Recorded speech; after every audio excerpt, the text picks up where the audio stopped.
At my sister's wedding, I was supposed to sit with my family. At least, that was what my mother told me before I arrived. She called me that morning with the same careful voice she used whenever she wanted control to sound like kindness. Wear something simple, Claire. Do not draw attention. Smile for the pictures. And please let Madison have her day. So I did what she asked.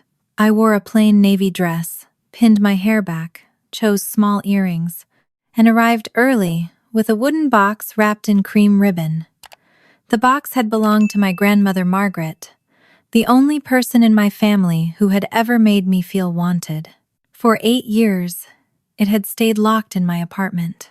For 8 years, my family had acted as if they were not afraid of what was inside it. The wedding was held at the Briarwood Hotel, in the largest ballroom they had. White roses covered the archways. Crystal lights hung over the tables, and champagne glasses caught the light like little pieces of ice. Near the entrance, a gold sign read Bennett and Whitmore. My last name looked beautiful there, polished and respectable, as if the people wearing it had never lied, stolen, or thrown one daughter away to protect the other.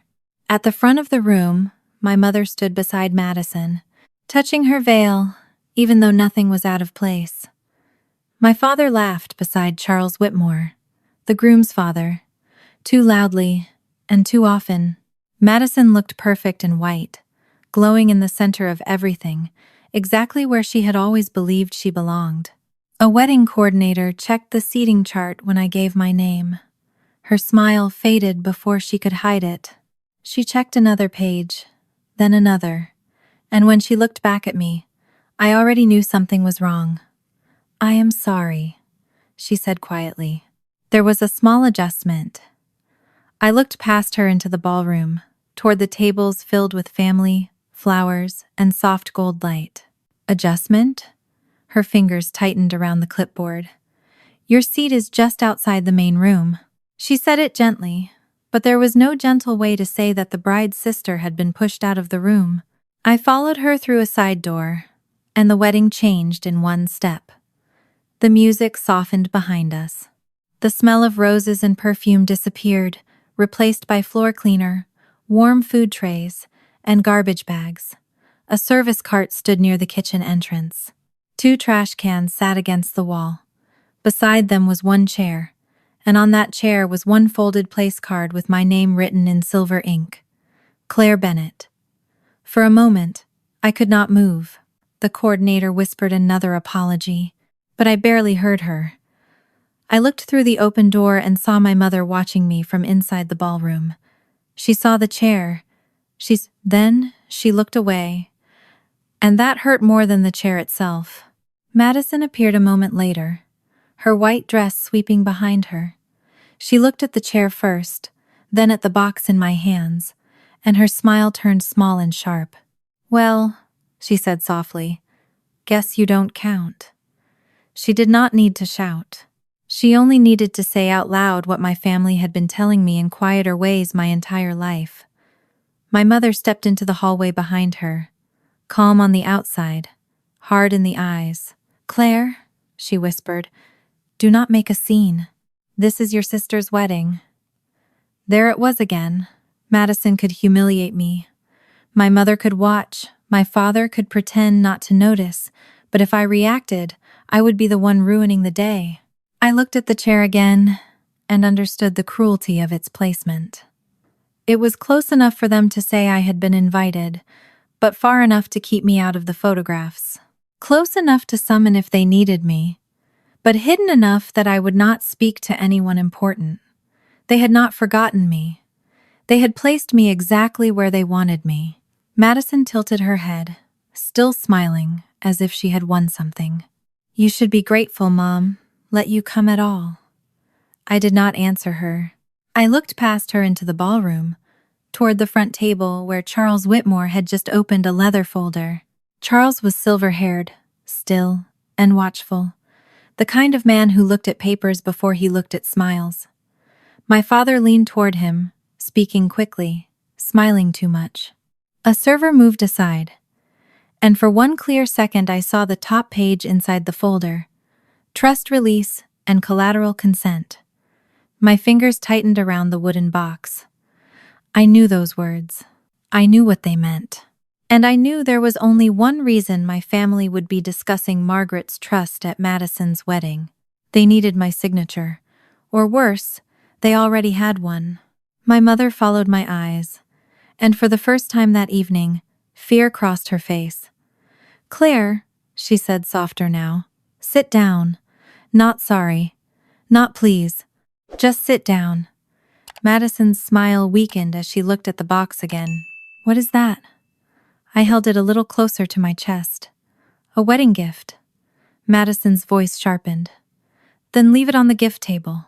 I looked at the glittering table inside the ballroom, covered with silver envelopes and wrapped packages. Then I looked back at the chair beside the trash cans. "No," I said, keeping my voice calm. My mother's jaw tightened. "Claire, do not start." I looked at her and said, "I am not starting anything." For once, it was true. I picked up the place card with my name on it and slipped it into my purse. Then I held my grandmother's box against my chest and turned toward the exit. Behind me, Madison hissed my name, but I kept walking. My mother followed me a few steps, her voice low and furious. "If you leave now, do not expect this family to forgive you." That almost made me laugh. Forgive me for refusing to sit beside the trash. Forgive me for not handing over the one thing they feared. Forgive me for walking away from a lie I had carried for 8 years. I stopped, but I did not turn around. "For 8 years," I said quietly. "I waited for this family to tell the truth." No one answered, so I left. I walked through the hallway without shouting, without crying, and without begging for a better seat. I passed the hotel staff, the flower arrangements, and the guests still arriving with bright smiles and expensive gifts. Outside, the evening air hit my face, cold enough to steady me. I reached my car and finally let my hands shake. Not because I regretted leaving. I shook because I understood why they had kept me close but hidden. I was not unwanted because I was worthless.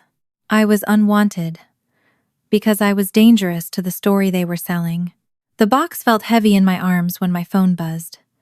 The message was from Maya Lawson, my lawyer and the only person who had a copy of what was inside that box. "Charles has the file." I stared at the screen, and before I could answer, a second message appeared. "He is asking why your signature is on the trust release." My breath caught as a third message came in. "He is looking for you." I turned back toward the hotel and looked through the glass doors. People were shifting near the ballroom entrance. My father stood too fast.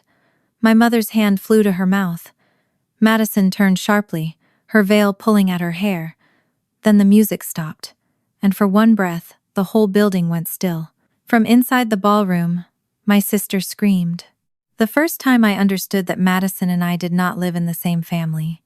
I was 9 years old. It was not during a huge fight, or a dramatic confession, or one of those moments people remember because someone slammed a door. It happened in the kitchen, on a rainy afternoon, when Madison dropped my science project into the sink and turned on the water. I had spent 3 nights building that little model of the solar system with foam balls, wire, and paint that stained my fingernails blue. Madison said she only wanted to see if Saturn could float. When I shouted, she cried. When she cried, my mother ran in and saw only one thing.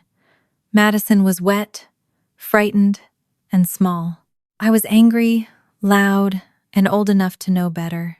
My mother did not ask what happened. She pulled Madison into her arms, looked at me with disappointment, and said, "Claire, she is little. You scared her." I tried to explain that my project was ruined, that it was due the next morning, that I had worked so hard. My mother dried Madison's face with a dish towel and told me to stop being selfish. My father came home later, heard my mother's version, and gave me the look he always used when he wanted peace more than truth. He said I could make another project if I really cared. Madison got hot chocolate. I got paper towels and a wet pile of planets. That was how it worked in our house. Madison made mistakes, and everyone gathered around to soften the landing. I made one sound of pain, and suddenly, I was the problem. If Madison broke something, she was curious. If I complained, I was bitter. If Madison lied, she was overwhelmed. If I told the truth, I was jealous. My mother called it keeping harmony. My grandmother Margaret called it what it was, training one child to take and the other to disappear. Margaret lived 20 minutes away, in a brick house with green shutters and books stacked on every table. She was my mother's mother, but they had never been close. My mother liked things polished, controlled, and impressive. Margaret liked honest people, even when honesty made the room uncomfortable. When I was small, I did not understand why my mother stiffened whenever Margaret came over. Later, I realized Margaret had the dangerous habit of seeing exactly what everyone wanted hidden.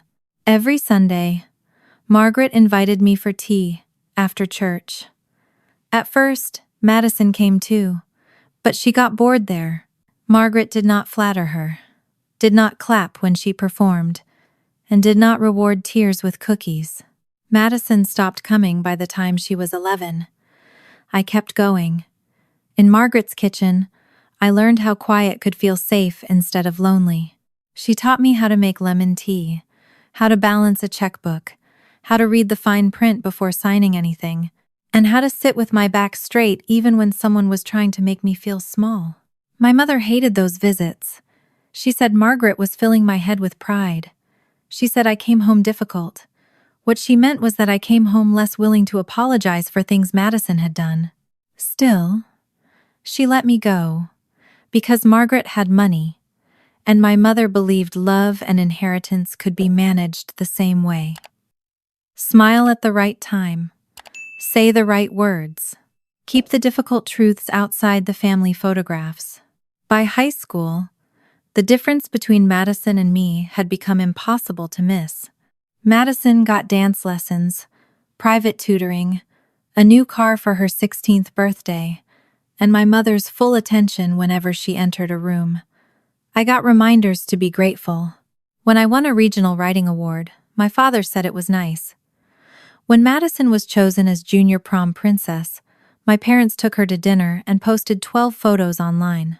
When I got into college with a partial scholarship, my mother asked whether I had chosen a school far away to punish her. When Madison failed 2 classes, my mother blamed the teachers for not understanding her sensitive nature. The worst part was not the unfairness itself. It was how normal they made it sound. My mother never said she loved Madison more. She said Madison needed more support. My father never said he did not care about my achievements. He said I was independent, which became his excuse for never showing up. Madison never said she enjoyed taking what was mine. She said I should not be so dramatic about things that did not matter. Piece by piece, they built a family language where my pain became attitude.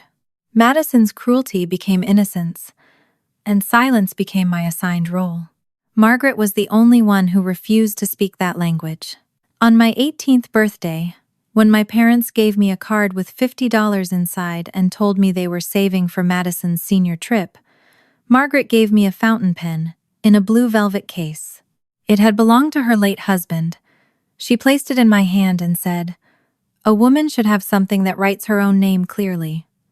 I did not understand all of what she meant then, but I knew enough to cry in her kitchen after everyone else had gone home. Years later, when I was 24, Margaret began getting weaker. She still dressed neatly, still kept her bills in labeled folders, still corrected my grammar when I wrote too fast, but her hands trembled when she poured tea. During one visit, she asked me to bring down a wooden box from the top shelf of her study. It was small, dark, and plain, with a brass latch that stuck slightly when she opened it. Inside were envelopes, old account statements, copies of legal forms, and a photograph of my mother as a young woman standing beside a man I did not recognize. I asked what it was. Margaret closed the lid before I could see more. Her face had gone serious in a way that made me sit straighter. She told me that families with secrets often call honest people ungrateful. Then she reached across the table and took my hand. Her fingers felt thin, but her grip was firm. If the Bennetts ever ask you to sign something quickly, you do not sign it. If they say it is for Madison, you read it twice. If they say it is for the family, you call a lawyer. I laughed because I thought she was being dramatic. Margaret did not laugh with me. She said my mother loved appearances more than safety, and Madison had learned to treat other people's lives like rooms she could redecorate. Then she made me promise that, if anything ever felt wrong, I would not let guilt make the decision for me. At the time, I thought she was warning me about inheritance drama. Maybe a house, maybe old money my mother expected to control. I did not know she was trying to prepare me for the day my own name would be used against me. I did not know that a family trust could become a weapon in the hands of people who believed rules were for outsiders.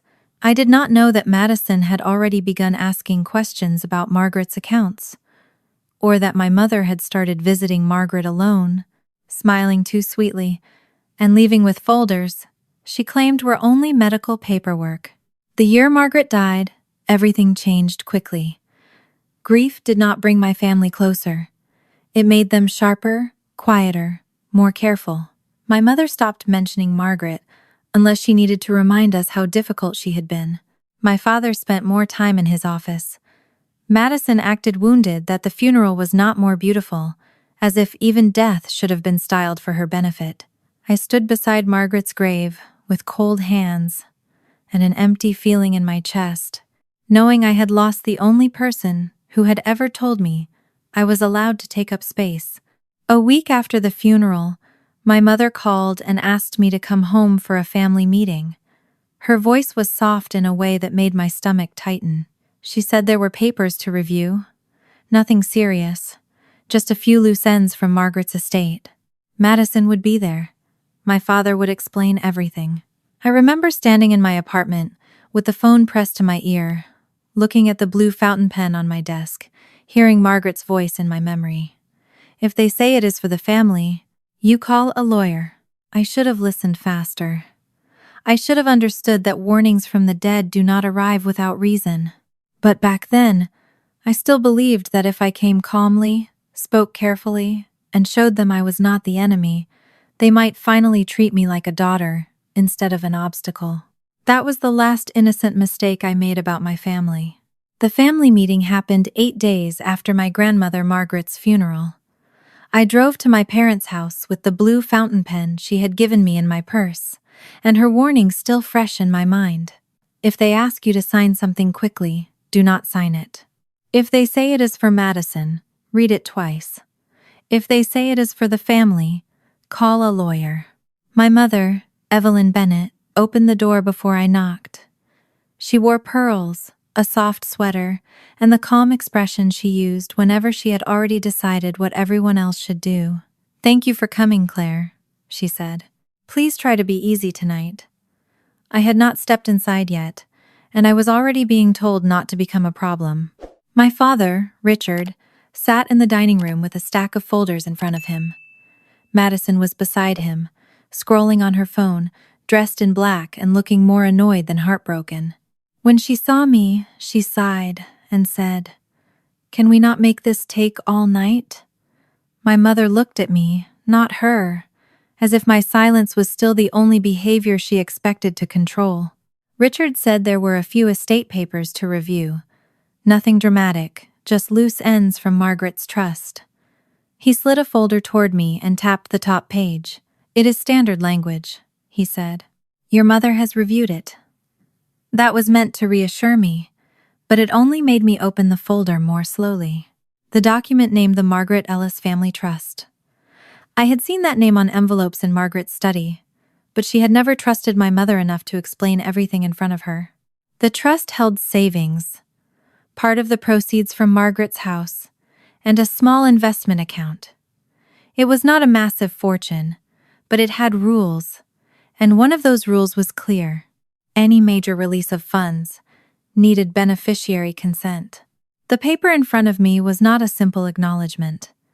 It allowed a portion of the trust to be moved into a private family company called Bennett Legacy Group. My father was listed as managing officer. My mother was listed as temporary administrator. My name appeared near the bottom beside a blank signature line. I looked up. Why does this need to be done tonight? Evelyn smiled too quickly. Because delays create complications. What kind of complications? Madison dropped her phone on the table. Oh my God, Claire. Dad is trying to manage family money. Why do you always act like everyone is trying to steal from you? Until that moment, I had not used the word steal. Madison had brought it into the room herself. I turned back to the document. There was no emergency clause, no clear explanation for why the money had to move, and no reason I could not have a lawyer review it. Margaret's warning pressed against my thoughts until my decision became simple. I am not signing this today, I said. My mother's face tightened, but her voice stayed soft. Your grandmother wanted this family to stay united. No, I said. Grandma wanted things done properly. For a second, nobody spoke. Richard looked down at the table. Madison rolled her eyes. Evelyn leaned back as if I had hurt her. I should have known you would turn grief into suspicion, she said. Margaret filled your head with pride until you cannot even trust your own family. I closed the folder and stood. Richard said my name once, quietly, and for a moment I thought he might tell me the truth. But Evelyn placed her hand over his, and he went silent. That was my father's talent. He knew when something was wrong, and he still chose the easiest chair in the room. Madison smiled at me. This is why Mom says you are impossible. Nobody wants your life, Claire. I left without signing. For 2 weeks, no one called. The silence almost convinced me that walking away had worked. Then a plain white envelope arrived from a small financial administration firm. I opened it at my kitchen counter and saw the trust name printed in the first paragraph. The letter thanked me for my signed consent to release funds into Bennett Legacy Group. I read the sentence 3 times before my mind accepted it. My signed consent. I had not signed anything. A copy of the form was attached. At the bottom was a signature that looked almost like mine. The curve of the C was close. The sharp drop in the B was close. But the pressure was wrong, and the ending was too careful.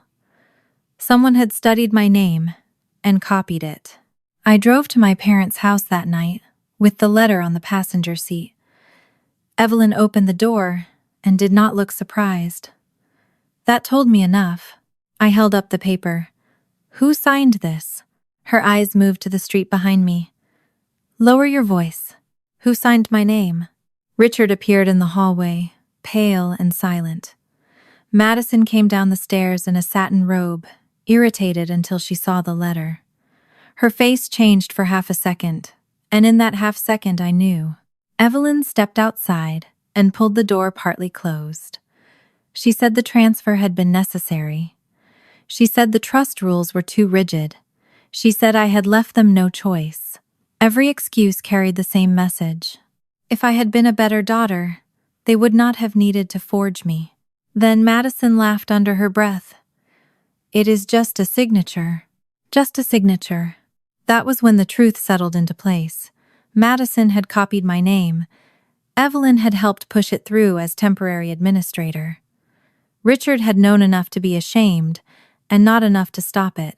The financial administrator had accepted the scanned consent because Evelyn confirmed it as part of a family trust release, and because the amount stayed just low enough to avoid deeper review. I could have reported them that night. I could have called the firm, hired a lawyer, and dragged the whole lie into daylight. But Evelyn started crying before I could speak. She said Madison was young. Richard's business was under pressure, and the family would be ruined. She said Margaret would never want me to destroy my own blood. I looked at my father, waiting for him to protect me for once. He stared at the floor. That night, I learned exactly what I was to them. Not a daughter, a useful sacrifice. I did not forgive them. But I did not expose them either. The next morning, I took the forged form to Maya Lawson, an estate attorney recommended by one of Margaret's old friends. Maya listened carefully, made copies of everything, and told me that silence was not the same as safety. I was not ready to fight, so she sealed the documents, stored backups, and warned me that if my family ever used my name again, we would not give them a second chance. For 8 years, that evidence stayed locked away with Margaret's wooden box. And on Madison's wedding day, when I saw trust release and collateral consent inside Charles Whitmore's folder, I knew the past had not stayed buried. It had simply waited for Madison to dress it in white and call it a wedding. By the time Madison screamed, I was already halfway back to the hotel doors. My phone was still in my hand, Maya's messages glowing on the screen. Charles has the file. He is asking why your signature is on the trust release. He is looking for you. The cold air outside had steadied me for a moment, but now my chest felt tight again, not with fear, but with the sick recognition of a pattern I had been foolish enough to hope would never repeat. 8 years ago, they had used my name to move money out of Margaret's trust. Tonight, they were using it again. Only this time, the room was full of witnesses, rich guests, lawyers, investors, and one groom's family, who had no idea they were standing inside a carefully dressed lie. The front doors opened before I reached them. A hotel manager stepped out, speaking quickly into a headset, followed by 2 servers carrying trays they no longer seemed sure where to take. Through the glass, I saw people standing near the ballroom entrance. The music had stopped completely. Guests who had been laughing minutes earlier now leaned toward each other, with stiff smiles and confused eyes. That was the sound of a perfect wedding beginning to crack. It did not explode all at once. It shifted. A whisper here, a chair scraping there, a father standing too quickly, a bride turning pale beneath makeup that suddenly looked too heavy. Maya called before I touched the door handle. I answered without greeting her. "What did you send him?" My voice sounded calmer than I felt. Maya's reply was steady, which was one of the reasons I trusted her. The sealed packet, the old forged consent, the letter from Margaret's administrator, the comparison notes, and the notice about Bennett Legacy Group. I also sent the memo showing your consent is required for any new collateral release tied to Margaret's trust. I closed my eyes for half a second. Why now? Maya paused, then said, "Because Whitmore's legal office sent a verification request this afternoon. They asked whether you had authorized a trust release connected to Bennett Legacy Group.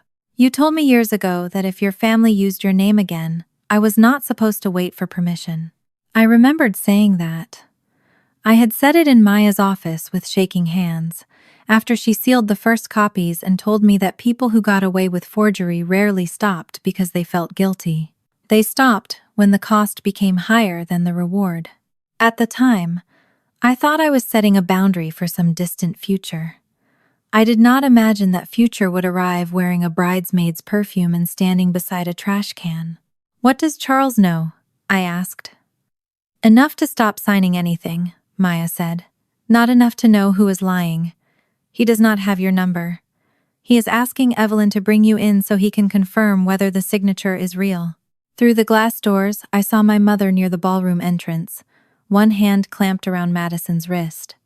Madison was saying something fast, her mouth tight and furious. My father stood beside Charles Whitmore, but he no longer looked like a host. He looked like a man watching a bridge collapse while still standing on it. "Claire," Maya said, "do not let them isolate you. Do not hand them the box. Do not argue in a hallway. If you go back in, stay where people can see you." I stepped inside the hotel. The warmth hit me first, then the smell of roses, champagne, and panic. A few guests turned when they saw me. I still had my grandmother's box in my arms, and my place card in my purse. The same coordinator who had led me to the hallway stood near the service door, pale with guilt. When our eyes met, she looked away, then looked back as if she wanted to say something but did not dare. Before I could reach the ballroom, my mother moved toward me. Her expression changed with each step. Fear first, then anger, then the soft, wounded look she used when she wanted witnesses. To see her as the injured one.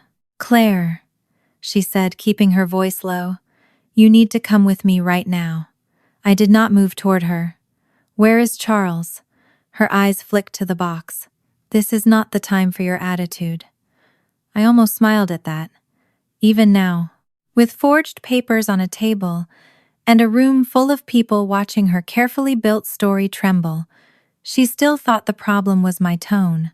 Madison pushed past our mother, her veil uneven now, one pin hanging loose near her ear. Her face was pale under her makeup, but her eyes were sharp with panic. "What did you do?" she hissed. "I left," I said. "You were the one who told me I did not count." Her lips parted, then closed again. She looked toward the ballroom, where Charles Whitmore stood at the front table with a leather folder open before him. Ethan, Madison's groom, stood beside him, confused and tense. He had the stunned look of a man realizing the story he had been told all year might have been rehearsed by the wrong people. My father came next. He did not touch me, but he lowered his voice, as if we were still in the family dining room, and he could shrink the truth by speaking softly. "Claire, this has gotten out of hand. We can fix it privately." I looked at him and saw the same man from 8 years ago, pale, ashamed, and still choosing convenience over courage. "That is what you said last time," I replied. "Last time you fixed it by letting them use my name." His face tightened, but he said nothing. Charles Whitmore noticed me then. He was not loud. He did not storm across the room. He simply closed the folder halfway, looked at my mother, and said with terrifying calm, "Is this Claire Bennett?" The room shifted again. Guests turned. Madison's friends stopped whispering. My mother lifted her chin as if posture could save her. "This is a family matter, Charles. Claire has had a difficult history with us." He did not look away from me. "Did you sign a collateral consent tied to the Margaret Ellis Family Trust and Bennett Legacy Group?" My mother stepped in front of me before I could answer. "She is emotional. She left the reception because she wanted attention." The coordinator made a small sound near the service door. It was not much, but Charles heard it. He turned his head slightly. "Is there something you need to say?" The young woman froze. My mother's face sharpened. "No," Evelyn said quickly. "She does not." But the coordinator looked at me, then at the ballroom, then at the chair still visible in the side hallway beside the trash cans. Her voice trembled when she spoke. "Mrs. Bennett instructed us to place Miss Bennett outside the main room." Silence moved through the guests, like a spill spreading across white linen. Ethan looked at Madison. "Outside?" Madison's eyes filled instantly, but this time her tears came too late. "It was a seating issue," she said. "Claire always makes things dramatic." Charles looked past her into the hallway. He saw the chair. He saw the place where my name had been displayed away from the family tables. Then his eyes returned to me, and something in his expression changed. Not sympathy exactly. Recognition. A man who understood that a person being hidden was sometimes the most important person in the deal. He opened the folder again. "Then let us keep this simple. Miss Bennett, did you sign this document?" My mother reached for my arm, but I stepped back before she could touch me. I looked at the top page inside Charles's folder. The signature at the bottom was cleaner than the one from 8 years ago, more confident, better practiced. That made my stomach turn. Someone had not copied me once in a moment of panic. Someone had improved over time. "No," I said. My voice carried farther than I expected. "I did not sign it." Madison made a sound, half gasp, half protest. My mother went still. My father closed his eyes. Charles did not react dramatically. He only removed the page from the folder and placed it flat on the table. Then all discussions involving Bennett Legacy Group, the trust release, and any collateral backed by that trust, stop now. Ethan turned toward his bride. "Madison, what is this?" She shook her head too fast. "I do not know. Dad handles business things. Mom told me it was fine." That was almost funny. Because Madison had always known exactly which things to know and which things to forget when consequences entered the room. My mother tried one more time. "Charles, please. This is a misunderstanding, and Claire has always had resentment toward Madison."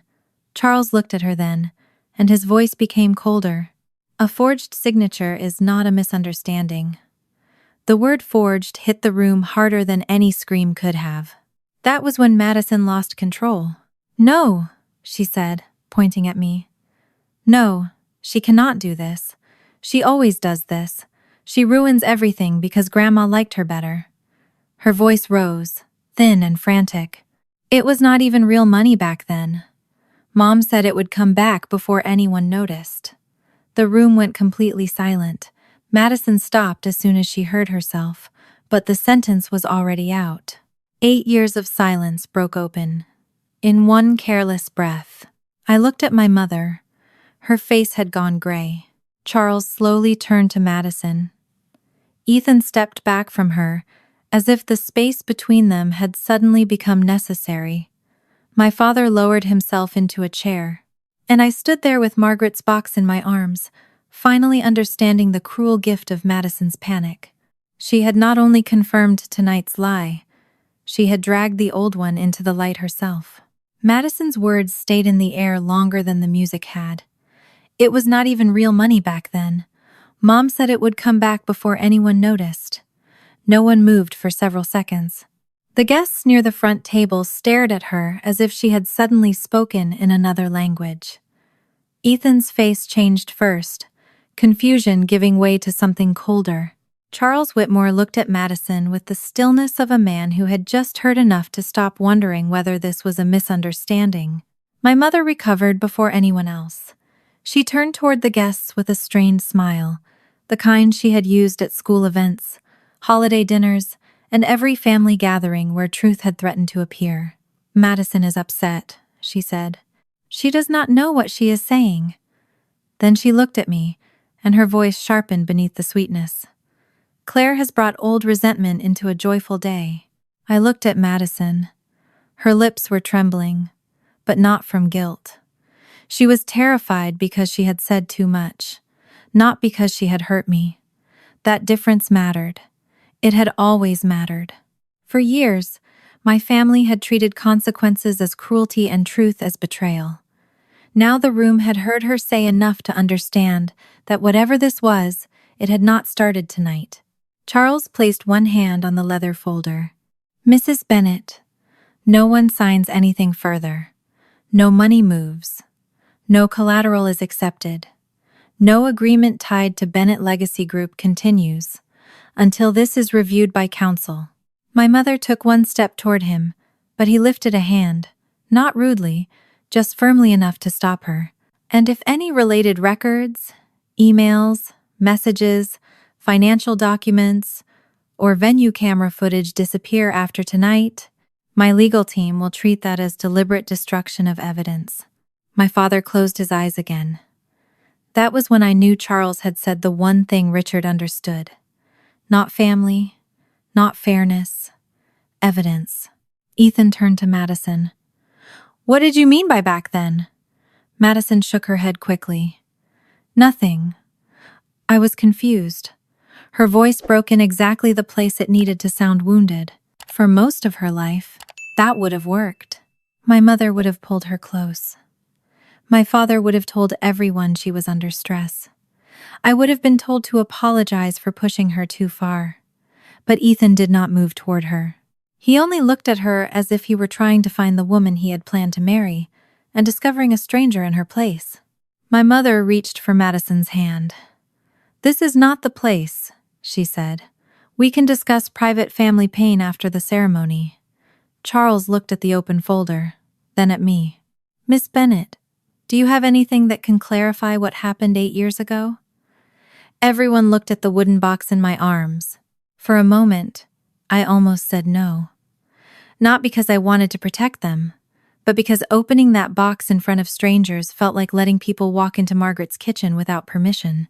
The box was not just evidence. It was the last private place where I still felt close to her. Inside were her notes, her warnings, copies Maya had helped me preserve, and a letter Margaret had written before she died, a letter I had read only twice, because both times it made me feel seen in a way that hurt. But then I looked at the hallway behind me. The service cart was still there. The trash cans were still there. The chair was still there, empty now, beside the place where my family had decided I belonged. They had used Margaret's trust, my name, and my silence. They had brought all of this into the wedding long before I walked back through those doors. I carried the box to the nearest table and set it down. My hands were steady when I untied the cream ribbon. The brass latch stuck the way it always did, and for one strange second, I remembered Margaret laughing at it, saying stubborn things often guarded important ones. The lid opened with a soft click. My mother whispered, "Claire, do not." It was the wrong thing to say. I removed the first envelope and handed it to Charles. "This is the copy of the consent form from 8 years ago, the one I never signed. I removed the second. This is the confirmation letter, showing the transfer into Bennett Legacy Group. Then the third. These are comparison notes from my attorney, showing the signature was copied from an old scholarship document I had signed for Margaret years before." Madison's face drained of color. My mother went very still. Ethan looked at Madison. "You knew about this?" She swallowed. "I was a teenager." I turned to her. "You were 20. Her eyes flashed. "That is not the point." For the first time that night, a low murmur moved through the guests that did not sound confused anymore. It sounded judging. Charles opened the first envelope and read silently. He did not need long. Men like him were trained to notice structure before emotion. The trust name, the receiving company, the beneficiary consent, the copied signature, the repeated pattern. When he looked up, his expression had hardened. My father finally spoke. "It was a mistake." His voice was rough. "The company was under pressure. We believed the funds would be restored before anything became permanent." I stared at him. 8 years of silence, and that was the best he had. A mistake. Not a crime. Not a betrayal. Not the theft of my name from my own hand. Just a mistake that happened to benefit them and bury me. My mother turned on him. "Richard." It was a warning, sharp and familiar. He lowered his eyes, but the damage had been done. Ethan heard it. Charles heard it. So did every guest close enough to pretend they were not listening. I took one more envelope from the box. This one was different. The paper had yellowed at the edges, and Margaret's handwriting was on the front. For Claire, when they ask you to doubt yourself, I held it for a moment before opening it. My voice did not shake when I read the first lines aloud. "If you are reading this, my dear girl, then someone has tried to convince you that your memory is cruelty, your caution is selfishness, and your refusal is betrayal. Do not believe them. Your name is yours. No one who loves you will ask to borrow it in secret." The room became quiet in a different way. Not shocked. Heavy. My mother's eyes filled with tears, but this time I did not look away. "She knew," I said. "Grandma knew someone was pushing around her accounts before she died. She suspected you. She warned me not to sign anything quickly. She warned me especially if it involved Madison." Madison snapped. "She hated me." Her voice cracked across the room. "She always hated me because Claire was her favorite." I closed the letter and looked at her. "No, Madison. She saw you clearly. That is not the same thing." Ethan stepped back from Madison, as if that sentence had confirmed something he had been afraid to think. My mother noticed and panicked. "Ethan, please. You know Madison. She has a good heart. Claire has always twisted things." But Ethan was not looking at me. He was looking at the documents on the table, then at the chair in the hallway, then at the woman in the wedding dress, who had just admitted more with anger than she ever would have with honesty. Charles asked me one more question. "Did you authorize the new trust release connected to tonight's agreement?" I looked straight at him. No, I did not. I did not know it existed until I saw it in your folder.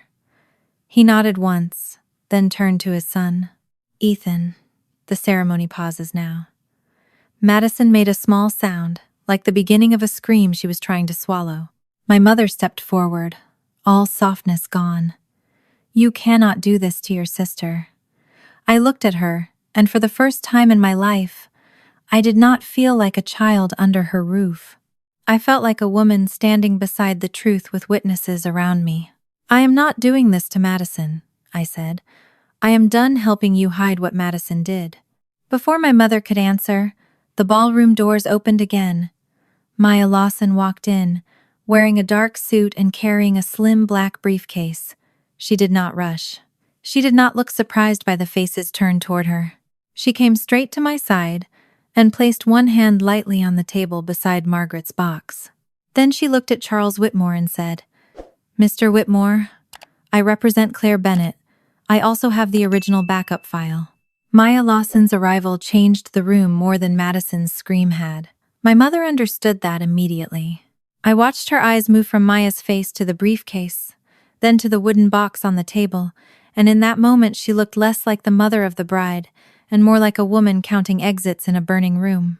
Madison wiped under one eye carefully, trying not to ruin her makeup. This is insane, she said, but her voice had lost its power. You brought a lawyer to my wedding? Maya looked at her calmly. No, Miss Bennett. Your family brought forged trust documents to your wedding. I brought the originals. A quiet murmur moved through the guests. Ethan's jaw tightened. Charles Whitmore did not look surprised anymore. He looked focused, which was worse for my mother, because focused men like him did not get pulled easily into tears, family drama, or pretty explanations. My mother stepped between Maya and the table. You have no right to turn a private family issue into a public spectacle. Maya did not raise her voice. Mrs. Bennett, this stopped being private when a collateral release carrying my client's alleged signature was presented as part of a financial agreement with the Whitmore family. My mother opened her mouth, but Maya continued before she could reshape the story. I am not here to argue about feelings. I am here to make sure no one uses Claire Bennett's name, consent, or legal rights without authorization. For the first time that night, I felt the floor under me again. Not because the pain was gone. It was still there, deep and old. But Maya's voice gave the truth a frame. For years, my family had kept everything blurry, calling forgery a mistake, theft a misunderstanding, silence loyalty, and fear love. Maya made things clear. A signature was either real or it was not. Consent was either given or it was not. My name either belonged to me or it did not. Charles gestured toward the front table. Miss Lawson, I would like to understand exactly what my company was given. Maya nodded and opened her briefcase. She removed a folder sealed in a clear evidence sleeve, then placed it beside the leather folder Charles had been holding. 8 years ago, a consent form was submitted to release funds from the Margaret Ellis Family Trust into Bennett Legacy Group. Claire did not sign that form. The original copy, the transfer confirmation, the signature comparison, and my file notes from that year are here. Today, my office received a verification request from Whitmore Counsel regarding a new trust release connected to a collateral package. The signature on that new release resembles the old forgery, not Claire's verified current signature. Ethan turned toward Madison slowly. You told me your family assets were clean. Madison looked trapped between outrage and fear. They are. This is just Claire trying to punish us because Grandma left her special papers. My mother grabbed Madison's hand, but Madison pulled away, too panicked to understand that she was making things worse. She has always wanted to ruin things for me, Madison said. Grandma gave her attention. Then Claire acted like everything belonged to her. I looked at my sister in her white dress, standing under flowers my parents had paid for with money they did not have, in front of a man she had planned to marry into security and status. For the first time, I saw how frightened she was of losing the story she had lived inside. Madison did not think she was lying. Not exactly. She thought the world owed her protection from the consequences of truth.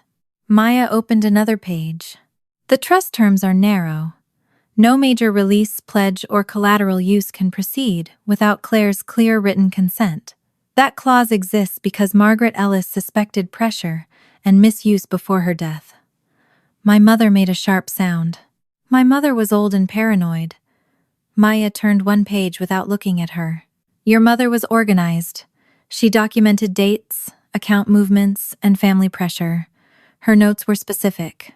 My father finally stood. His chair scraped loudly enough to make several guests flinch. This does not need to continue here, he said. Charles, I apologize for the disruption. Let us step into a private room and settle this like adults. Charles looked at him with a cold politeness that made my father seem smaller. Richard, I was asked to connect a business agreement to assets I was told were properly authorized. Now I am hearing that the required signer was seated in a hallway beside the trash cans and that her alleged consent may be false. We will not step into a private room so your family can control the witnesses. That sentence landed harder than anger would have. My mother's face tightened. Madison looked toward the hallway as if she hated the chair for existing. Ethan followed her gaze. I saw him see it fully now, not as a seating mistake, but as evidence of intent. They had hidden me, because I was inconvenient. They had kept me near, because they still needed what belonged to me. The wedding coordinator, who had been standing frozen near the service door, whispered, I have the seating instructions. My mother turned so sharply the coordinator stepped back. Charles looked at the young woman. Please continue. Her face reddened, but she took a folded paper from her clipboard. Mrs. Bennett approved the final chart yesterday.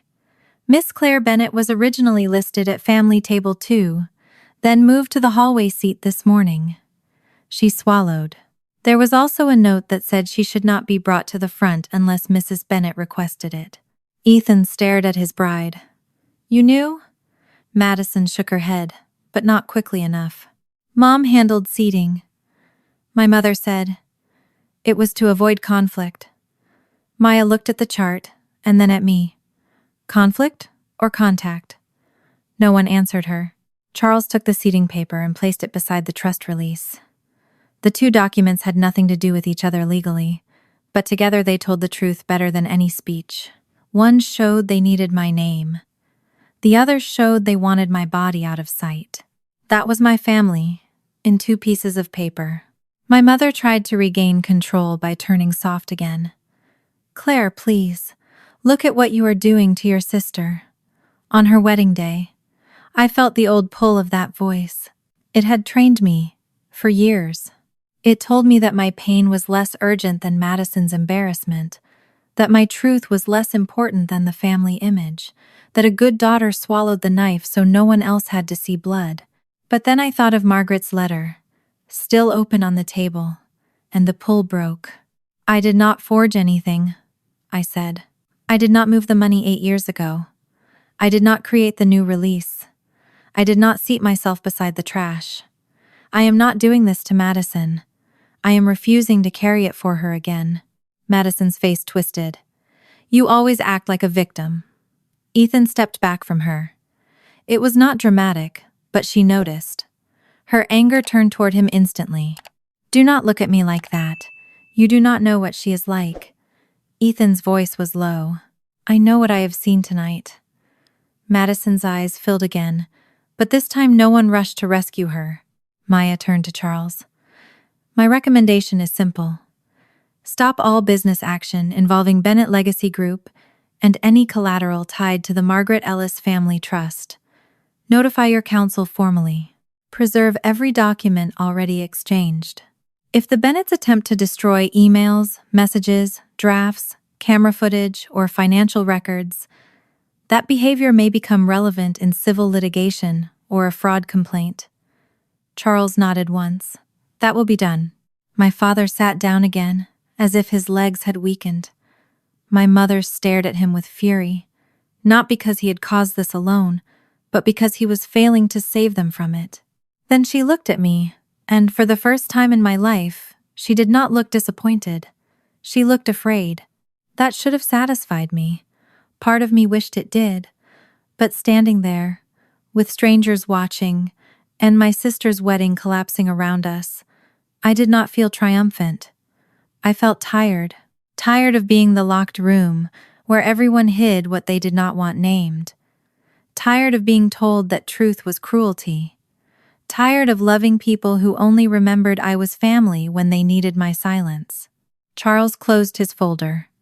"Ethan," he said, "there will be no ceremony until this is resolved." Madison gasped, as if he had struck her. My mother lunged toward Charles with a desperate smile.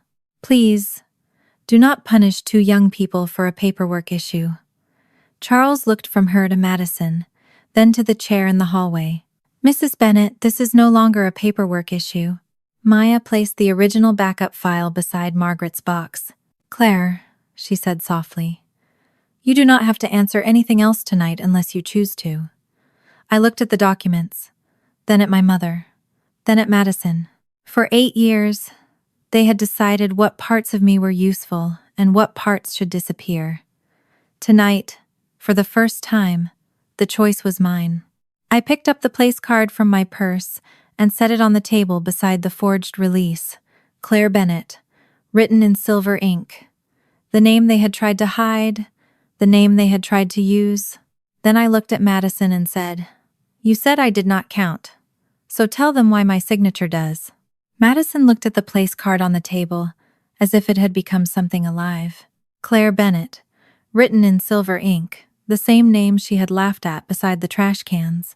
Now, lying next to the forged trust release that could destroy everything she had spent a year dressing in flowers and white silk. For once, she had no quick answer. Her mouth opened, then closed. Her eyes moved to our mother, begging for rescue without wanting to appear weak enough to need it. My mother stepped forward immediately.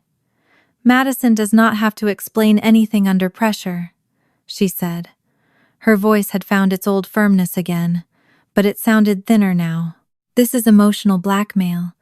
Claire has always known how to twist a room against us." Maya placed one hand on the backup file and looked at her calmly.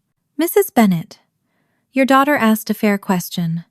If Claire does not count in this family, why does her legal consent appear on financial documents connected to your company?" That question did what anger could not. It made the lie smaller than the room. My mother could not turn it into jealousy, personality, or family tension. It was a document. It had a date. It had a signature. It had a purpose. Charles Whitmore stood beside the table waiting. Ethan stood a few steps away from Madison, not beside her anymore. My father sat with his hands folded, staring at the polished floor as though the answer might be written there if he avoided enough faces. Madison finally spoke. "I do not know anything about tonight's paperwork." Her voice trembled, but she was careful now. "Dad handles business. Mom handles family things. I was getting married. I was not sitting around reading trust forms." For a moment, she almost sounded believable. Then Charles reached into his leather folder and removed a printed email. "This message came from your account 3 weeks ago," he said. "It says the trust release would be finished before the wedding and that Claire would not be an obstacle." Madison stared at the page. "I did not mean it like that." Ethan's face hardened. "What did you mean?" She looked at him with wounded disbelief, as if his asking was the betrayal. "I meant Mom was handling it. Everyone knew Claire would be difficult if she found out too early." The silence after that was worse than the first. Too early. Not if. Too early. She had said the quiet part plainly, the way spoiled people often did when they forgot the world was allowed to judge them. Maya turned another page in her file. "There is also a scanned copy of the new release sent from Bennett Legacy Group to Whitmore Council. The signature was dated 2 days ago." She looked at me. "Claire was not contacted. Claire did not approve this. Claire did not even know the release existed," my mother said. because we knew she would refuse just to punish us. I felt something inside me settle when she said that. Not because it hurt less, but because she had finally admitted the truth. Beneath her excuses, they had not asked because they knew my answer. "So you signed for me," I said. My mother's lips pressed together. Madison snapped before she could stop herself. "You act like your signature is holy." Ethan took another step back. Madison saw it and turned on him. "Do you know what she did to this family? She let us struggle for years because Grandma filled her head with ideas about ownership and control." I looked at Madison, and for the first time that night, I felt no urge to defend myself. Her words were not aimed at truth. They were aimed at survival. Charles looked at my father. "Richard, is the signature authentic?" My father's face sagged. My mother said his name sharply, but Charles did not look away. "You are asking my family to accept collateral connected to this trust. I am asking a direct question." My father swallowed. "I did not see Claire sign it." My mother turned on him. "That is not what he asked." Richard looked up slowly, and the years between the first forgery and this night seemed to sit on his shoulders. "No," he said. "I cannot say it is authentic." The room changed. Not loudly. No one gasped. But every guest understood that something had crossed a line. My mother could cry. Madison could blame me. My father could call it pressure or confusion. But the groom's family had just heard him refuse to confirm the signature that supported the deal. Madison's voice rose. "Dad, stop." He looked at her with a sadness I had wanted from him for years, and hated receiving only now. "Madison, enough." She shook her head. "No, you do not get to fall apart now." Her eyes flashed toward our mother. "You said it would work. You said Charles only needed the release in the folder, and no one would ask questions until after the wedding." The words left her too fast to catch. My mother grabbed her arm, but Madison jerked away. "Do not touch me. You told me Claire would sit where no one could find her." Ethan stared at her. "You knew she was seated outside." Madison's face crumpled with anger. "It was one chair. It was not supposed to matter." His voice was quiet. "It mattered enough that you hid her." She looked around then, truly seeing the room for the first time. The bridesmaids staring, the groomsmen silent, the guests pretending not to hold their breath. Her perfect wedding had become a courtroom without a judge, and every sentence she spoke added another piece of evidence. My mother tried to pull everything back. "Madison is upset. She is saying things out of fear." Maya looked at her. "Fear of what, Mrs. Bennet?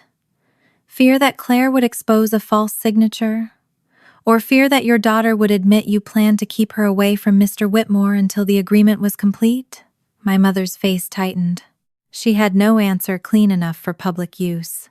I turned to Ethan. "I did not come here to destroy your wedding." My voice stayed even, though my hands were cold. "I came because Madison is my sister, and some part of me still thought showing up meant something. I brought my grandmother's box because I was going to decide tonight whether to warn your family quietly. Then I saw my seat.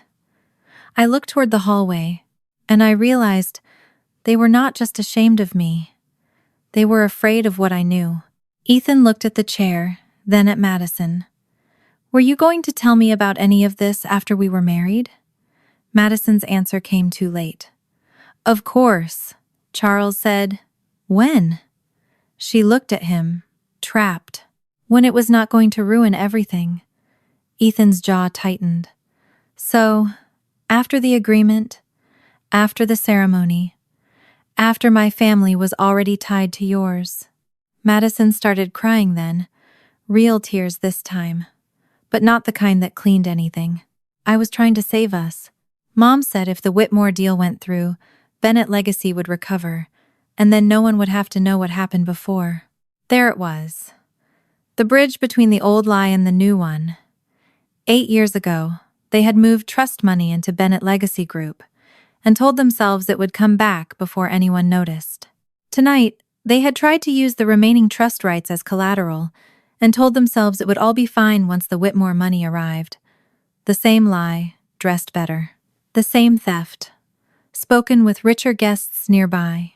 Charles closed his eyes briefly, then opened them with a cold finality. This is attempted financial fraud. My mother flinched. Madison sobbed harder. My father bowed his head. Charles continued. My counsel will handle the business side. The wedding is my son's decision, but the Whitmore family will not enter any financial agreement with Bennett Legacy Group. Not tonight. Not later. My mother whispered.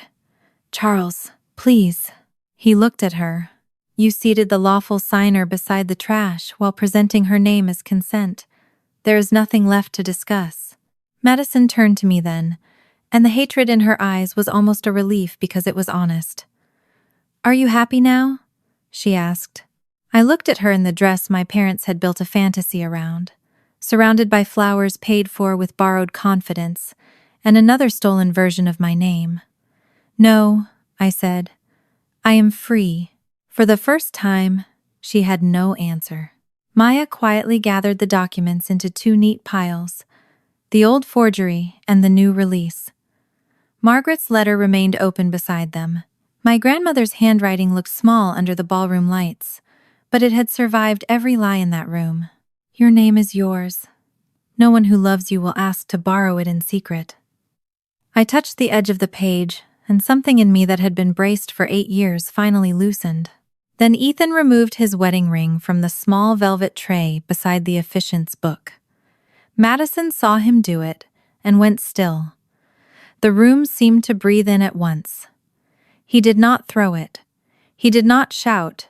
He simply placed it on the table beside the forged signature and said, I need the truth before I can promise anything. Madison looked at the ring, then at me, and for the first time in our lives, she understood what it felt like to lose the center of the room. When Ethan placed the wedding ring on the table, the sound was small, but Madison reacted as if the whole ballroom had shattered. She stared at the ring, then at him, her mouth opening in disbelief. You cannot be serious, she said. Ethan, this is our wedding. Her voice cracked on the last word, not with love, but with panic. The guests were watching now without pretending not to. The officiant had stepped back from the arch. The bridesmaids stood frozen with their bouquets held too tightly. My mother looked from Ethan to Charles, then to me, searching for the one weak place in the room where she could push and make everything move back into place. Ethan did not pick up the ring. Madison, I asked you for the truth. She wiped her cheek and gave him the look that had worked on my parents for years, wounded, shining, almost childlike. I was scared. Mom said it was just paperwork. Dad said the company needed time. I did not want money problems to ruin what we have. Ethan's face did not soften. You let my family walk into a business agreement while hiding the one person whose consent mattered. Madison glanced at me with open resentment. Because she would have said no. Charles answered before I could. That is exactly why consent exists. My mother stepped forward as if she could still turn a legal disaster into a family argument. Claire can fix this. The room shifted toward her. I felt Maya's hand lightly touch my arm, not to stop me, only to remind me that I did not have to answer. My mother came closer, lowering her voice but not enough to keep the front tables from hearing. Claire, sign the proper release now. We will withdraw the other one, call it a clerical error, and no one has to be hurt more than they already have. I looked at her, almost amazed. The forged document was on the table. Madison's confession was still warm in the air. Ethan's ring lay beside the proof. And my mother's first instinct was not apology. It was negotiation. No, I said. My mother's eyes sharpened. Do not be childish. Maya moved slightly, but I lifted one hand to let her know I wanted to speak. You seated me beside the trash cans, then asked me to save you from the consequences of using my name. That is not family. That is theft with flowers around it. A few guests murmured. Madison's face twisted. You are enjoying this. I turned to her. I am standing where you tried to keep me from standing. That is not the same thing. My father pushed himself up from the chair. He looked older now, and for one moment I saw the man he could have been if he had chosen honesty the first time. Claire, he said, his voice rough. Your mother is wrong to ask this here. But if the company collapses, people will lose jobs. There are employees who did nothing to you. That almost worked. Not because it was fair, but because guilt had always been the hand they used on the back of my neck. I looked at him and remembered being 24, holding the first forged form while he stared at the floor. Then you should not have built those jobs on a signature you did not have, I said. You had 8 years to repair this. You used 8 years to practice. The words hit him hard. He sat back down without answering. Charles looked at my father with cold disappointment. Richard, did your company submit the new release, knowing Claire had not signed it? My father swallowed. My mother cut in before he could answer. Charles, please. You are making this sound worse than it is. Charles turned to her.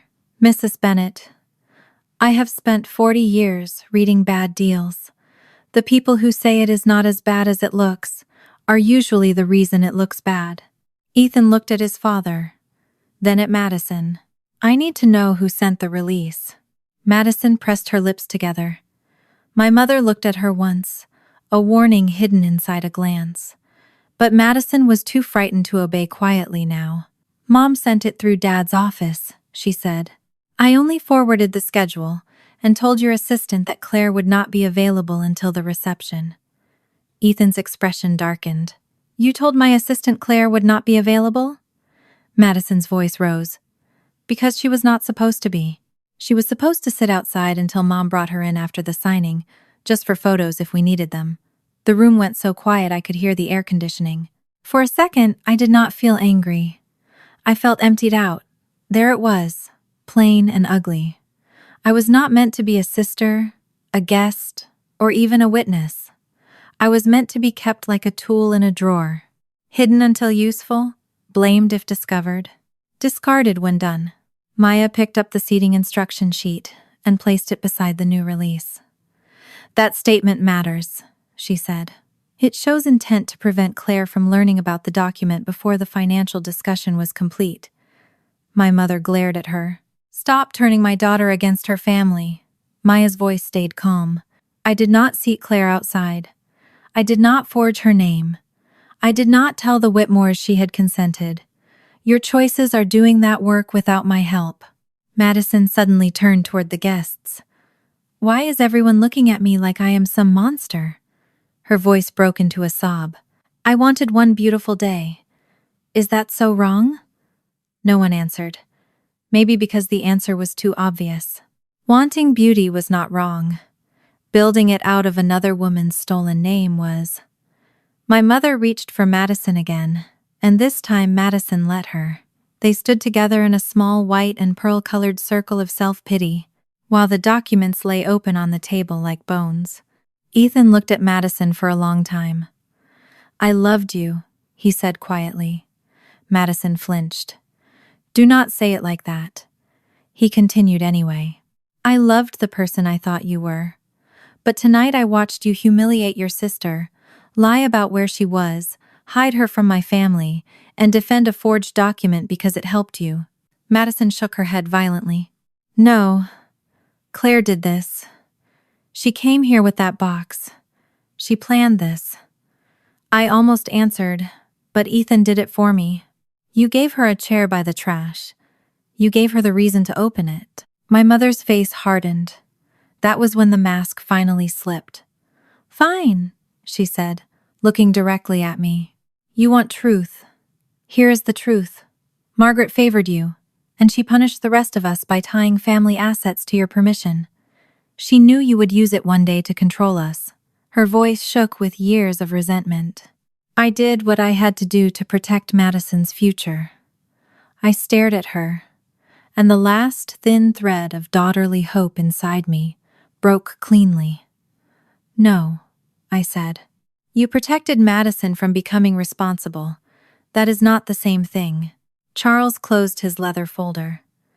Ethan, we are leaving the business side to counsel. As for the ceremony, that decision is yours. Everyone turned to Ethan. Madison reached for his hand, but he stepped back before her fingers touched him. I cannot marry into a lie, he said. Madison made a small, wounded sound. You are choosing her over me. Ethan looked at the documents, then at the hallway, then finally at me. No, I am choosing not to marry someone who thinks this is love. My mother rushed toward him, desperate now. Ethan, please. Madison made mistakes, but she adores you. Charles stepped between them, not aggressively, just enough to end the performance. The ceremony is paused. The guests will be informed that there is a private family matter. My mother almost laughed in disbelief. Private? After what you all just did? Charles looked at her calmly. After what you all brought into this room, hotel staff began moving quietly near the back, unsure whether to clear plates or guide guests out. The string quartet packed their instruments with careful silence. Madison stood under the floral arch, her veil crooked, her mascara beginning to run. The room that had been designed to prove she mattered most had become the room where everyone saw what that privilege had cost. My mother turned back to me one last time. You will regret this, she said. One day, you will realize that being right is a lonely place to live. I picked up Margaret's letter and placed it back in the wooden box. Then I looked at the chair in the hallway, the place card on the table, and the forged signature beside it. Maybe, I said, but it is still better than being loved only when I am useful. Maya closed the backup file. Charles gathered his papers. Ethan removed the boutonniere from his jacket and set it beside the ring. Madison watched him do it, and this time she did not scream. She only stared, pale and silent, as the beautiful day she had built on my silence finally began to fall apart in front of everyone. The guests did not leave all at once. That would have been kinder. Instead, the room emptied in slow, painful pieces. First, the older couples near the back stood quietly and gathered their coats. Then Madison's friends began whispering into their phones, no longer pretending they were checking messages. One of Ethan's groomsmen spoke to the hotel manager near the entrance, and a few minutes later, staff members began guiding people toward the lobby with professional smiles that could not hide the shock in their eyes. The wedding that had been planned as a display of beauty and status became a procession of embarrassed silence. Madison stood under the floral arch, as if refusing to move would force the day to continue. Her veil hung crooked now, one side lower than the other. The perfect bride image was falling apart in small details: a loose pin, streaked makeup, trembling hands, a dress too bright for the ugliness around it. She kept looking at Ethan, waiting for him to come back to her, waiting for him to remember the version of her he had loved. But Ethan did not move toward her. He stood beside Charles, pale and quiet, with the look of a man grieving someone who was still alive. My mother tried to follow the guests, smiling weakly, touching arms, saying there had been a misunderstanding. No one argued with her. They did something worse. They nodded politely and kept walking. Every person who passed her took a piece of her performance with them. Evelyn Bennett had spent her life controlling rooms through tone, posture, and guilt. That night, she learned what it felt like when a room no longer wanted to be controlled. Charles spoke with his legal counsel by phone near the front table. He did not shout, did not threaten for effect, and did not need to. His calm was heavier than anger. When he ended the call, he looked at my father and said the Whitmore family would immediately suspend all business discussions with Bennett Legacy Group. All documents exchanged would be preserved. Their counsel would request full records, including emails, drafts, trust communications, internal approvals, and any messages related to my alleged consent. If any documents disappeared, he said, that fact would become part of the case. Richard nodded like a man who had aged 10 years in 1 hour. I understand, he said. My mother turned on him. Do not just stand there and accept this. He looked at her then, really looked at her, and for once he did not fold the second her voice sharpened. "Evelyn, it is over." The words were quiet, but they struck her harder than if he had shouted. Her face changed with disbelief.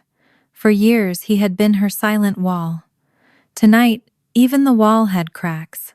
Madison heard him and snapped. "No, it is not over. Ethan just needs time. Dad, tell them we can fix it." Richard's mouth opened, then closed. He looked at the forged release on the table, then at the old file Maya had brought, then at me. Shame moved across his face, but shame was not the same as courage, and it came years too late. "Madison," he said, "you need to stop talking." She stared at him as if he had betrayed her, because in her world, love had always meant protection from consequences. Ethan finally approached her, stopping several feet away. Madison reached for his hand. He did not take it. "Please," she said. And for the first time that night, her voice sounded small. "You know me." Ethan looked at her for a long moment. "I thought I did." Madison began to cry harder. "I was scared. My family was under pressure. Mom said once the deal went through, everything would be paid back. It was not supposed to hurt anyone." Ethan's face tightened. "It hurt Claire 8 years ago. It hurt her again tonight. And you still called that a seating issue." Madison looked at me then with a hatred that had lost its polish. She always makes people feel sorry for her. I did not answer, because the room no longer needed me to prove anything. That was the strange relief of truth finally being visible. I did not have to explain the chair. The chair was there. I did not have to explain the signature. The documents were there. I did not have to explain Madison's cruelty. Her own words had done it better than mine ever could. Ethan removed the boutonniere from his jacket earlier, but now he took off the slim gold band he had already placed on his finger during a private photo session before the ceremony. He held it in his palm for a second, then set it beside the ring tray. "I cannot marry you tonight," he said. Madison froze. My mother gasped as if he had insulted the family rather than refused to enter a lie. Madison whispered, "Tonight?" Ethan's eyes were wet, but his voice stayed firm. "I do not know if I can marry you at all." That was the moment Madison truly broke.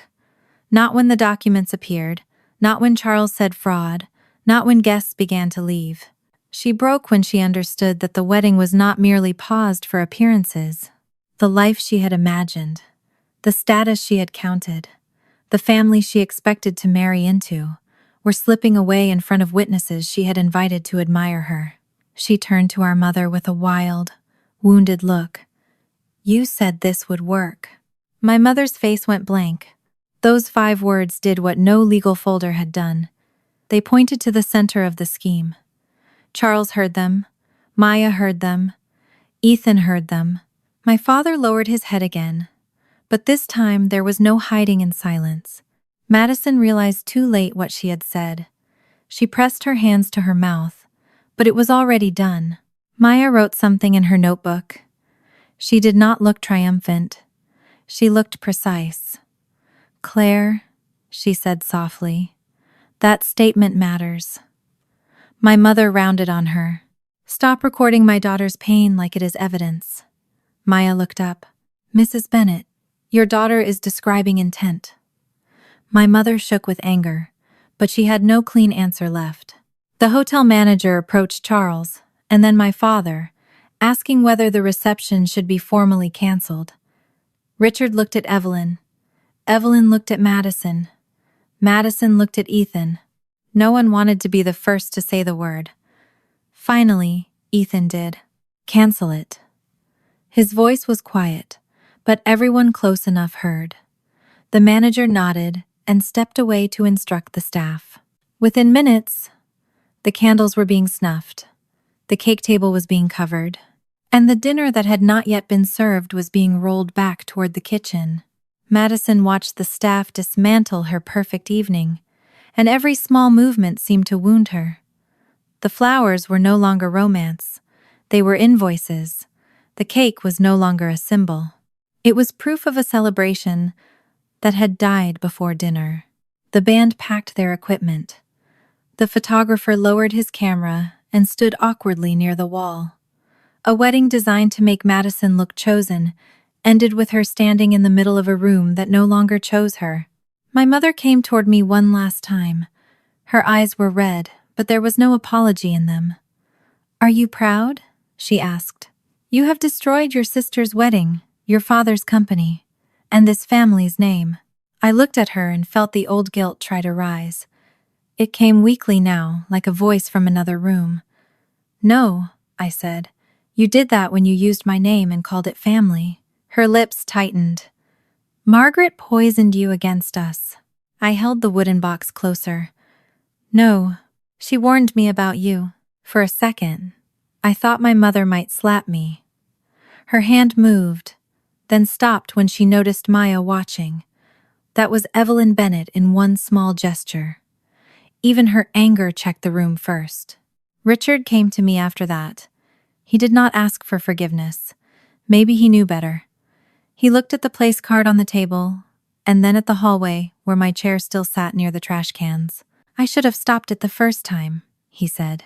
I waited for more, for the full truth, for the words a daughter deserved after 8 years. They did not come. He only looked smaller, and I realized that some apologies are too thin to shelter anyone. "Yes," I said. "You should have." That was all I gave him. Charles approached me with a grave nod. "Miss Bennett, my family owes you an apology for nearly becoming part of this." I shook my head. "You stopped when you saw the truth. That is more than my family did." He accepted that quietly. Ethan looked at me from beside his father, guilt in his face. "I am sorry about the chair," he said. "I should have noticed." I looked toward Madison, who was sobbing into my mother's shoulder while still glaring at me through tears. "It was not your chair to notice," I said. "It was theirs to be ashamed of." By the time Maya and I gathered Margaret's box, the ballroom had lost its glow. The lights were still on, the flowers were still white, the gold sign still read Bennett and Whitmore, but the names no longer looked joined. They looked like evidence from a story people would repeat in careful voices for years. Madison sat in a chair beneath the arch. No longer a bride, just a woman surrounded by the wreckage of what she thought she deserved. My mother stood beside her, furious that love had failed to erase fraud. My father remained at the table with his head in his hands. I picked up my silver place card before leaving. Claire Bennett. They had placed that name beside the trash, then tried to place it on a lie. Now it was back in my hand. For the first time that night, it felt like mine again. I left the Briarwood Hotel, with Margaret's box in my arms, and Maya walking beside me. The night air felt colder than before, but this time it did not make me shake. Behind us, the ballroom lights still glowed through the glass doors, soft and golden, pretending the night had been beautiful. But beauty had always been easy to arrange. Truth was harder. Truth had no flowers, no music, no perfect seating chart. Truth stood in the middle of a room and waited for people to stop lying. Maya did not speak until we reached my car. She knew me well enough not to fill silence with comfort I had not asked for. I placed the wooden box on the passenger seat and looked back at the hotel. Somewhere inside, Madison was probably still crying.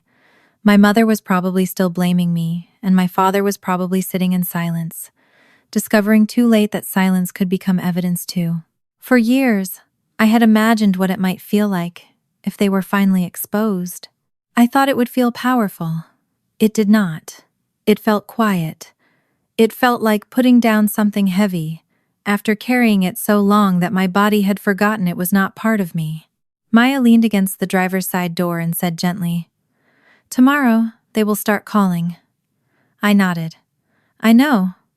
She looked at me carefully. "You do not have to answer." That was such a simple sentence, but it landed deeper than she knew. My whole life had been built around answering. Answer your mother when she calls. Answer Madison when she demands. Answer guilt with obedience. Answer cruelty with silence. That night, for the first time, I let myself imagine a phone ringing, without my hand reaching for it. The call started before sunrise. First my father, then my mother, then unknown numbers I recognized as relatives who had not spoken to me in years, but suddenly cared about family unity. My mother left one message after another. At first she was furious, then wounded, then cold. She said I had humiliated Madison. She said I had ruined my father. She said Margaret would be ashamed of me. That last one almost made me answer, but I looked at the wooden box on my kitchen table and let the call go to voicemail. By noon, Maya had already sent formal notices. Charles Whitmore's legal team suspended all discussions with Bennett Legacy Group and requested preservation of every related document.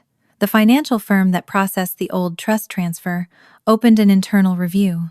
Maya filed a detailed report on my behalf, not as revenge, but as protection. The forged signatures, the old release, the new collateral consent, the seating instructions, Madison's statements, and Margaret's notes were all organized into a record. No one could soften into family misunderstanding anymore. The consequences did not arrive like thunder. They came like locks clicking shut. Bennett Legacy Group lost the Whitmore deal by the end of the week. 2 lenders pulled back after learning there was a dispute over collateral. A board member resigned. My father's company, which had survived for years by pushing debt forward and calling it strategy, finally had to face the hole it had been hiding. Richard called me once and left a message that sounded older than him. He said he was sorry. He said he should have protected me. He said he understood if I never spoke to him again. For the first time, he had said the right words. For the first time, I did not need them. Madison's wedding photos never became wedding photos. They became evidence of a day that stopped before vows. Ethan ended the engagement 2 days later. He did it privately, according to Maya. But Madison made it public by trying to post a long statement about betrayal and jealousy. That statement disappeared within an hour. Maybe someone advised her to stop talking. Maybe she finally learned that not every room would rush to believe her tears. Either way, the silence that followed was not the kind my family had forced on me. It was the kind that comes when excuses run out.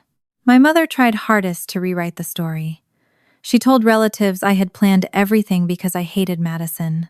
She said Maya had manipulated me. She said Charles Whitmore had overreacted. But stories built on lies need the listener to want the lie. This time, too many people had seen the chair. Too many people had heard Madison say Mom said it would work. Too many people had watched my mother ask me to sign the proper release after the forged one had been exposed. Evelyn Bennett had spent decades teaching me that image mattered more than truth. Now her own image had become a room she could no longer control. 3 weeks after the wedding, I went back to Margaret's house.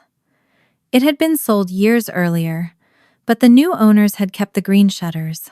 I parked across the street and sat there with the blue fountain pen in my hand. I did not cry at first. I just looked at the porch where Margaret used to stand with a cardigan around her shoulders, waving as if my arrival had improved the day. I thought about how much of my life I had spent trying to earn that feeling from people who had no intention of giving it. I opened her final letter again when I got home. Your name is yours. No one who loves you will ask to borrow it in secret. I had read that sentence many times since the wedding, but that day it meant something different. It was not only about signatures. It was about identity. My family had borrowed my name for documents, but they had also borrowed my patience, my guilt, my silence, my need to be loved. They had spent those things freely and called it family. I stopped letting them spend me. The legal process continued, slow and careful. Maya warned me that justice and paperwork moved differently than justice and stories. There would be reviews, statements, negotiations, maybe charges, maybe settlements, and nothing would feel as clean as people wanted it to feel. I understood. I did not need a dramatic ending, where everyone was dragged away in handcuffs before dessert. The real punishment had already begun. Madison lost the life she tried to steal her way into. Evelyn lost the perfect family image she had worshipped. Richard lost the comfort of pretending silence was harmless. And I lost the belief that their approval was something worth suffering for. That was the only loss that felt like freedom. 1 month after the wedding, a cream envelope arrived with no return address. Inside was my place card, Claire Bennett, written in silver ink. For a second, I thought my mother had sent it to hurt me, until I turned it over and saw a short note from the wedding coordinator. She wrote that she was sorry for following the seating instruction, and that she had told the truth because no one deserved to be hidden like that. I sat at my kitchen table for a long time with the card in my hand. Then I placed it inside Margaret's box, not because it was painful, but because it was proof. Proof that I had been there. Proof that they had tried to erase me. Proof that I stood up and left before they could use me again. I never got an apology from Madison. Not a real one. She sent one message weeks later that said she hoped I was happy. I deleted it. My mother sent longer messages, polished and poisonous, full of words like forgiveness, loyalty, and blood. I saved them for Maya, and did not answer. My father sent one final note saying he was cooperating with counsel. That was the closest he had ever come to choosing truth, without being forced by a louder person in the room. On a quiet Sunday morning, I made lemon tea the way Margaret had taught me. I opened the window, placed the wooden box on the table, and used the blue fountain pen to sign my own name on a clean piece of paper. Not on a trust release, not on a family demand, not on anything someone had slid across a table while calling pressure love. I signed it just to see the shape of it, steady and mine. For most of my life, my family made me believe that being left out meant I was worth less. That night at Madison's wedding taught me something different. Sometimes they put you outside the room because they know the room cannot survive your truth. Sometimes they call you difficult because you are the only one refusing to cooperate with a lie. And sometimes, the most powerful thing you can do is not scream, not beg, not fight for the seat they denied you. Sometimes, you simply take your name back. Walk out with the truth in your hands, and let the people who built their lives on your silence hear the music stop behind them.